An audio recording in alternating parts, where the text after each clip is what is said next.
પ્રધાનમંત્રી મોદી સાહેબે ભારતની સ્વતંત્રતા પછી પ્રથમ વખત અલગ સહકાર મંત્રાલય બનાવ્યું. તેની પણ જવાબદારી ગુજરાતના સપૂત અને દેશના ગૃહમંત્રી આદરણીય શ્રી અમિતભાઈ શાહ સાહેબને આપી.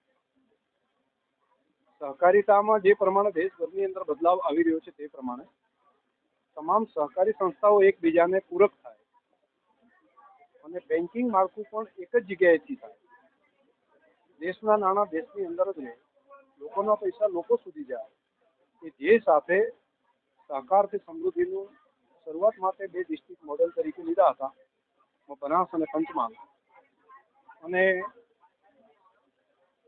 અમિતભાઈ સાહેબે 6 મહિનામાંથી એનું મોનિટરિંગ, એના રિપોર્ટ, એનો રેકોર્ડ, એનું પરિણામ એ જોયા પછી દેશભરની અંદર એનું અમલીકરણ થાય એ માટે 15મી તારીખે બનાસકાંઠાના દિયોદર ખાતે આવે છે. આ સહકારની અંદર ખૂબ મોટી ક્રાંતિ હું માનું છું. બધી સંસ્થાઓનું કોર્ડિનેશન, ઇકોનોમિકલ અને સહકારનો ભાવ જ છે એકબીજાને સહકાર આપવાનો, એ સાચા અર્થની અંદર સાર્થક થશે. એ સિવાય પણ દેશી નસ્લની ગાય ભેંસનું સંવર્ધન થાય એ માટેનું દેશનું મોટું સેન્ટર એ બનાસ ડેરી બનાસની અંદર બનાવવા જઈ રહી છે, તેનું પણ ખાતમુહૂર્ત થશે. અને બનાસના પશુપાલક બહેનોને 50,000 રૂપિયા સુધીની